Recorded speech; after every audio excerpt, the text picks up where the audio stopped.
Bom dia, bom dia, bom dia, bom dia. Bom dia, pessoal. Bom dia, mães. Bom dia, pais. Bom dia, galera que gosta de estudar sobre a infância. Ainda não é pai, ainda não é mãe, mas pretende ser, quer se entender um pouco, busca evoluir. Seja bem-vindo e seja bem-vinda. Olha lá, Cláudia. Bom dia, flor do dia. Bom dia, pessoal. Ficou escuro aqui pra mim. Vocês estão me enxergando ou tá escuro? Porque tá vindo o sol aqui agora. Então pode ser que dê uma escurecida aí na tela. Aí me digam, tá? Se vocês estão conseguindo me enxergar bem. Porque ficou bem mais escura a tela aí pra mim. Só pra eu saber se a claridade tá atrapalhando de alguma forma. Sejam bem-vindos! Vânia, Alexandra, Renata, Cláudia, Andresa, quem mais? Aline, Jana, Ellen, Núbia, Pamela, Gui, Nata, Miranda, Brandon. Temos até inglês aqui. Hi, how are you? I'm fine, and you? Ruby, Camila, Dave Martins, Stefânia. Sejam bem-vindos e sejam bem-vindas. Mais uma das nossas conexões da manhã. Começando aqui nessa quarta-feira. Hoje é nosso último dia de live na semana. Então, as lives são sempre de segunda, terça e quarta, às 7h45.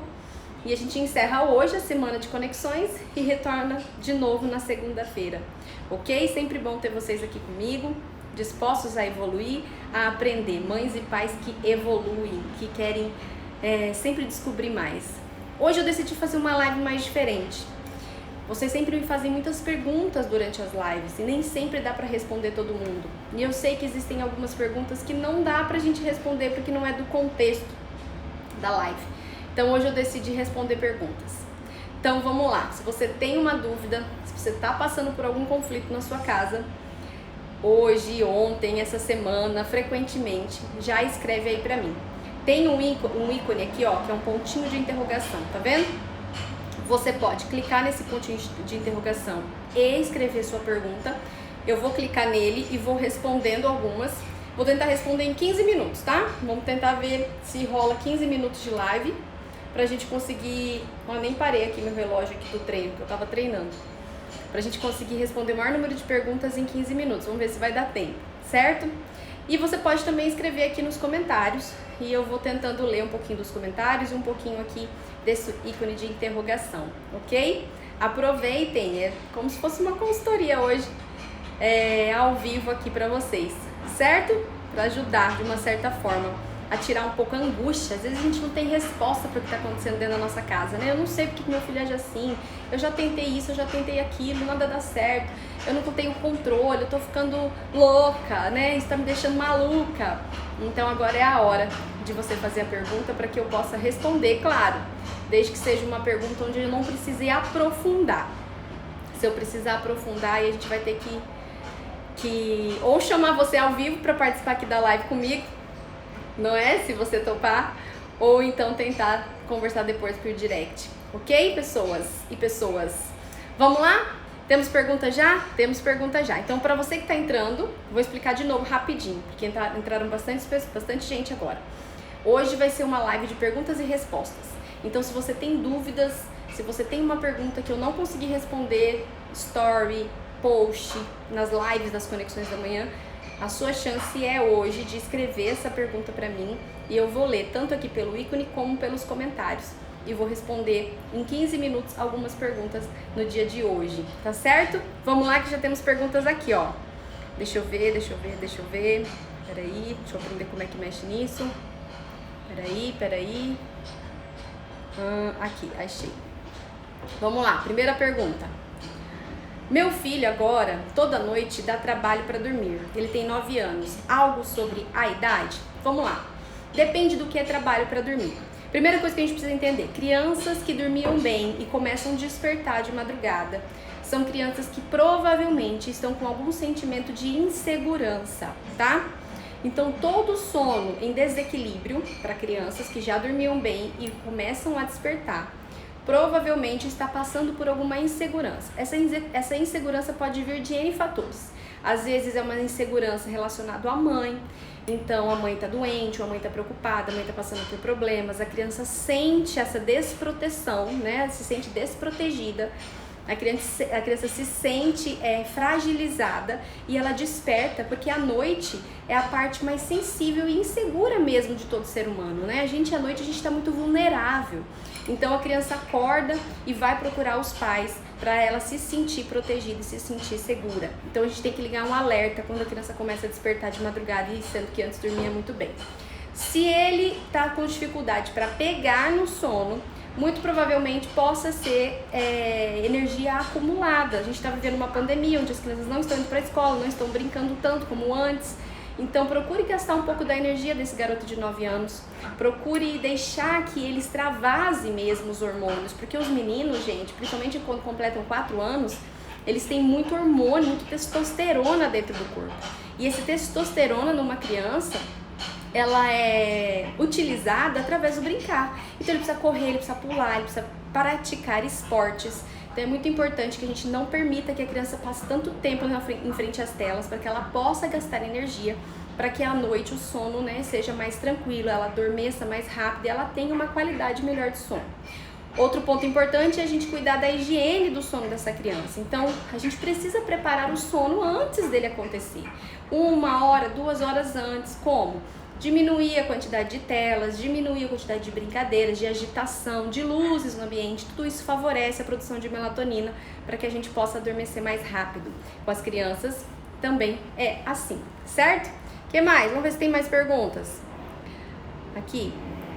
Brigas frequentes entre irmãos. Vamos lá. Brigas frequentes entre irmãos. Quantos R's nessa pergunta? Gente, tem vídeo no IGTV onde eu explico algumas ferramentas da DP sobre briga entre irmãos. Então assim, eu não gosto de adotar uma metodologia só, tá? Aqui em casa eu uso de tudo, eu tenho filhos, né, gente? E eles brigam muito, principalmente nessa pandemia. Eles se amam muito, eles brincam muito, mas eles também brigam muito. Faz parte do quê? Do desenvolvimento, pela individualidade de cada um. Eles estão conquistando o território deles, entendendo o lugar deles dentro da família. E aí tem disputa de poder mesmo, disputa por amor, disputa por atenção.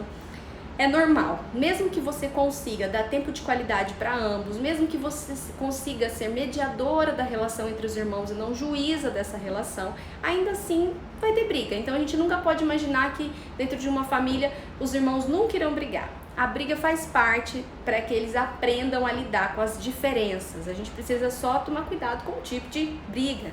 Tem irmãos que viram rivais, não é esse o objetivo. Às vezes uma discussãozinha ali, uma briga por um brinquedo, é normal.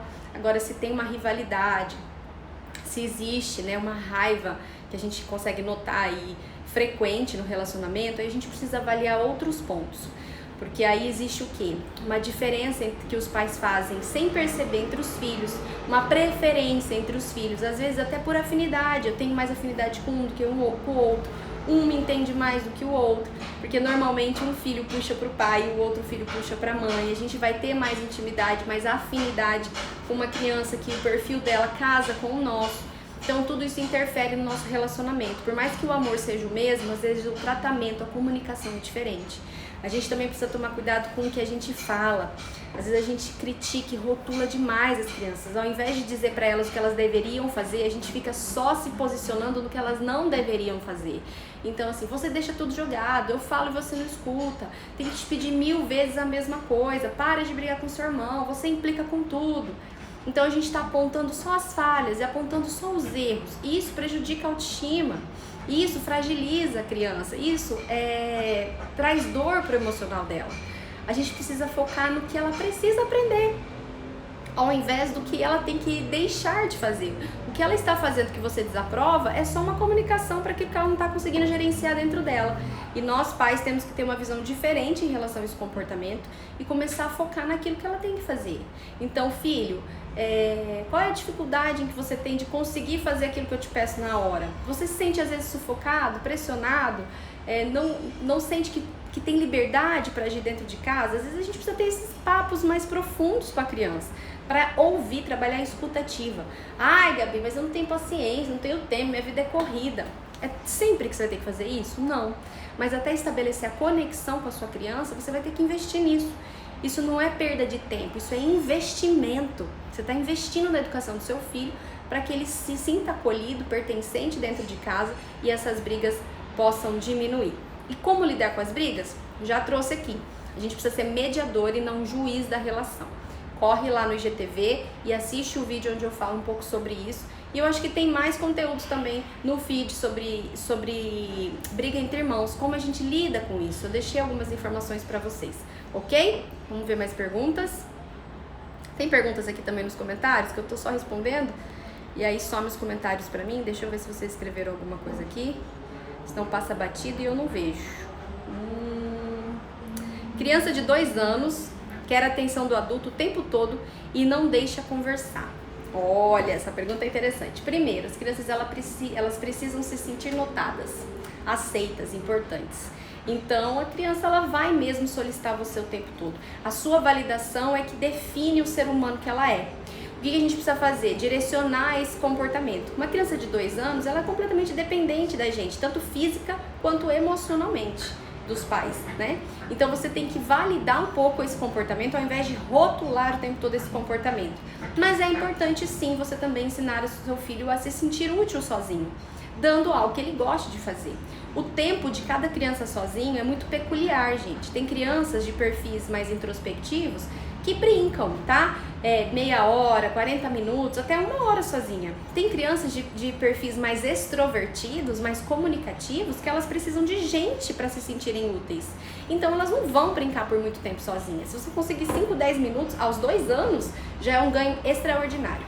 Primeiro, a comparação entre um filho e outro é extremamente prejudicial para a sua maternidade e para o desenvolvimento do seu filho. A grama do vizinho vai ser sempre mais verde. Só que acontece que cada criança tem a sua individualidade. Às vezes a criança do vizinho fica lá meia hora brincando e você olha e fala: ai meu Deus, a minha amiga tem tempo para fazer as coisas, porque a filha dela fica sozinha. A gente precisa entender qual é a filha dela, quem é a filha dela, qual é o perfil da filha dela, entende? Às vezes ela é uma criança mais estável. Quem me conhece aqui sabe que eu falo muito sobre análise de perfil comportamental para cada tipo de criança, para que a gente possa entender o tipo de educação. Então tem crianças de perfis mais estáveis, mais conformes, que elas são mais introspectivas, mais observadoras e elas gostam de estar sozinhas. Agora as crianças dominantes e influentes, elas não gostam de estar sozinhas, elas precisam de gente, elas gostam de ser notadas, percebidas, elas gostam de interagir. Então o tempo sozinha delas vai ser menor em relação às outras crianças, mas isso não significa que ela não possa aprender a brincar sozinha, mas você vai ter que ensiná-la a ser útil. Então não adianta nada você falar assim: vai brincar com seus brinquedos que a mamãe tá aqui conversando um pouco. Dê algo para sua criança fazer que ela se sinta útil. Dê algo que ela vá gostar e ela tenha interesse. E se prepare para que você seja interrompida algumas vezes, porque ela vai buscar a sua validação. Quando ela buscar a sua validação, equilibre essa validação entre o elogio e o encorajamento, ou seja, mostre para ela o quanto ela é capaz, ao invés de só dizer que lindo, ficou ótimo, parabéns. Por quê? Todas as vezes que a gente fica validando, ficou lindo, que ótimo, parabéns, a gente está dizendo para a criança que ela precisa da minha aprovação para se sentir importante. Então, sempre que ela fizer algo, ela vai buscar uma validação, ela se torna dependente da aprovação de um terceiro. Entenderam até aqui? Agora, se eu só encorajo essa criança, dizendo para ela o que você sentiu quando que conseguiu fazer isso, o que você acha do seu esforço, qual nota você daria para o seu desenho, parabéns, você fez, você deu conta, você conseguiu, sinta-se orgulhosa de você, isso tudo são frases que trabalham o encorajamento. E isso é importante para uma criança de perfil influente e dominante, ou seja, para uma criança de perfil comunicativo, expressivo, extrovertido. Porém, se você usa só essa linguagem, você desvalida a necessidade da criança em se sentir aceito, em receber o elogio. Por isso que precisa ter o quê? Equilíbrio entre elogiar e encorajar crianças desse perfil.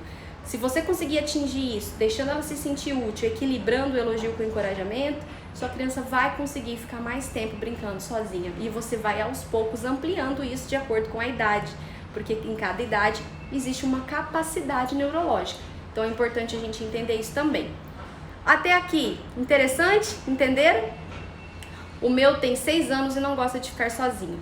Cecília, provavelmente teu filho possa ter um perfil mais influente, mais extrovertido, mais comunicativo. Então ele tem a necessidade de pessoas. Com 6 anos, a gente já tem alguns vícios que foram formados do 0 ao 6, por não ter trabalhado isso que eu comentei agora. Mas não significa que você não possa começar hoje, tá? É o post que eu escrevi agora de manhã, né? Avalie sua maternidade, olhe para dentro, pegue sua responsabilidade nas mãos e haja. E entendendo que, conforme sua criança for mais velha, esse tempo de mudança vai exigir um pouco mais de você e um pouco mais dela. Mas em qualquer idade é possível a gente mudar tanto o comportamento, as crenças da criança quanto as nossas, tá bom? O que mais? Vamos ver, tem mais perguntas aqui. Ó, tá, vocês estão ninja, hein, gente? Vamos lá, Gabi, dá a dica do dia a dia de mãe, dona de casa e trabalho home office? Dica sobre o quê? Vânia que escreveu isso. Dica do dia a dia de mãe, dona de casa, trabalho e home office. Então, vamos lá. Eu sou bem organizada em relação à minha rotina, tá? Então eu vou falar pra vocês. Eu acordo cedo porque eu gosto e eu preciso do meu tempo sozinha antes deles acordarem. Gente, o dia que eles acordam e eu acordo junto, o dia começa tudo atropelado e eu preciso de muita pausa positiva para eu manter a minha sanidade mental. Senão eu perco a paciência muito fácil. Então eu fico muito tempo respirando fundo, eu já aviso eles, olha, hoje a mamãe não tá com paciência, então por favor me deixem sozinha um pouco, porque eu não quero descontar isso em vocês, é meu problema. Então eu já aviso eles logo cedo. Por isso que, para evitar isso, eu acordo sempre mais cedo que eles. E eu preciso de pelo menos 1 hora antes deles acordarem. Então eu acordo cedo e faço as coisas que são importantes para mim. Então eu tomo meu chá, tomo meu café, faço a minha leitura bíblica, o meu devocional. Assisto às vezes até alguma pregação, alguma coisa na TV. Acordo por volta das 5h30, 6 horas da manhã. Agora eu comecei a treinar, então treino de manhã, eles estão dormindo ainda. Né, treino aqui em casa mesmo, lá embaixo, meu marido tá aqui de manhã enquanto eles estão dormindo. Enfim, a gente se reveza assim. Eles acordam, eu cuido deles, dou café, passo um tempo de qualidade com eles, dou atenção, dou chamego, dou carinho. Às vezes até a gente brinca um pouco de alguma coisa, de um jogo, de esconde-esconde. Aí vou pros afazeres domésticos, cuido da casa, lavo louça, faço almoço, pra daí na parte da tarde conseguir trabalhar. Home office é complicado? Sim, é complicado, gente. Por quê? Porque a criança entende que estamos dentro de casa, então ela quer atenção. Mas estamos dentro de casa como se não estivéssemos. Então o ideal é a gente dialogar e conversar muito com essa criança sobre o tempo que passamos dentro de casa como se não estivéssemos dentro de casa. E importantíssimo, a gente precisa tirar um tempo para qualidade de tempo para eles. Porque é muito difícil para eles entenderem por que você está em casa e não está comigo. Então expliquem para eles, mostrem, negociem um horário para que vocês estejam com seus filhos, para que eles se sintam importantes. Isso é extremamente necessário, principalmente no período de pandemia, tá? Diálogo, compreensão, validação e organização do tempo. O que mais, gente? O meu tem 8 anos e não sabe brincar sozinho. Como ensinar? Entrei atrasada. Eu vou subir essa live depois pro YouTube e aí você assiste a parte que você perdeu, tá bom? Porque a gente já falou sobre isso. Raquel, meu sobrinho de 3 aninhos só almoça ou janta se tiver recompensa depois, a famosa surpresa. Esse é o preço das recompensas, né, gente? Quando a gente chantageia a criança, então diz pra ela, ó, se você fizer isso, você vai ter isso, a gente tá ensinando pra ela só dar um comportamento desde que ela receba algo. E aí isso vira um ciclo vicioso. Como é que a gente lida com isso? Vai dar um pouquinho de trabalho, mas você vai ter que ir retirando esse costume da criança, entendendo que às vezes ela vai ficar sem comer o que ela precisa comer e você vai ter que ter mais paciência para dialogar mais, para conscientizar mais e para mudar hábitos. O interessante é que essa criança só tem 3 aninhos, então quanto mais nova, mais rápida é a mudança. E eu investiria na mudança com certeza, porque se essa criança está sendo educada na base da chantagem, hoje a chantagem está em relação à comida, amanhã vai ser em relação ao comportamento, em relação à birra, em relação a uma responsabilidade. E aí a gente vai falar, né, os adultos vão rotular essa criança de, como é que chama, manipuladora, né, às vezes vai chamar essa criança de chantagista, quando na verdade ela está aprendendo isso através dos pais, né? Gisele, minha filha de 4 anos tem dado sinais de sofrimento por não estar se sentindo amada. Ganhou uma irmã de 5 meses. Ô, Gisele, eu fiz um post sobre isso, né? O que você não deve falar pro irmão mais velho. Então, se você não leu, corre lá para você pegar essas frases e não repetir isso. Além de não falar aquelas frases que eu coloquei no post, que tá no feed, você precisa passar um tempo de qualidade com a sua filha de quantos anos? De 4 anos. Porque um dia ela foi filha única, por 4 anos ela foi filha única. Então ela sente a necessidade de continuar sendo. Ela ainda não entende o lugar dela na família e o lugar da irmã na família. Ela ainda acha que a irmã é a rival, chegou para tirar o que é dela. Então, se a gente tomar cuidado com as frases que a gente usa, que tá lá no post, e começar a adaptar isso para frases que incluem a irmã, que incluem a mais velha, a gente começa a trabalhar esse senso de pertencimento. À medida que ela vai crescendo e entendendo o pertencimento dela em relação à irmã dentro da família, a relação delas vai se tornando muito mais amigável e os ciúmes vai indo embora. Toda família vai existir um pouquinho de ciúmes, isso é natural, tá? Totalmente natural. E é importante também, porque daí a criança está passando pelo processo de compreensão disso. O que a gente precisa tomar cuidado é quando esse ciúmes ele é exagerado. Aí sim está existindo uma confusão de entendimento, de pertencimento e aceitação. E muitas vezes é causado pela falta de qualidade de tempo com o mais velho, pelas frases que a gente usa no dia a dia, que prejudica a interpretação dessa criança, tá bom? Que show de palestra!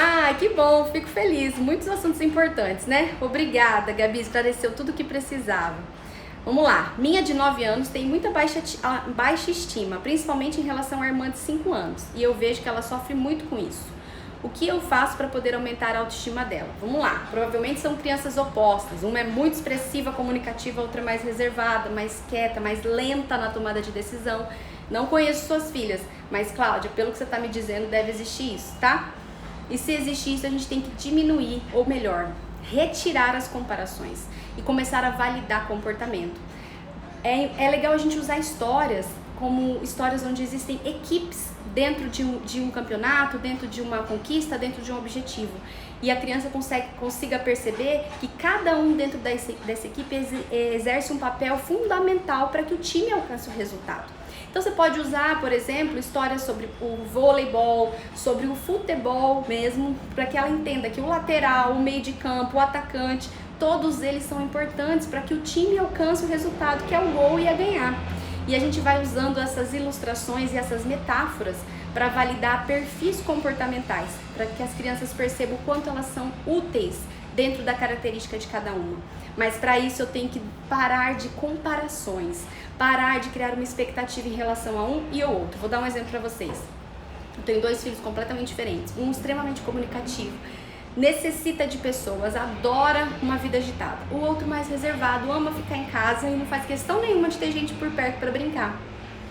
Imagina se eu ficasse comparando um ao outro. A gente ensina aqui a eles a validar o comportamento um do outro, a respeitar as diferenças e a aprender com as diferenças. Com isso, um que é muito comunicativo e precisa de pessoas, está aprendendo a ficar mais sozinho, que é o equilíbrio, e o outro que prefere ficar sozinho está aprendendo a se relacionar melhor.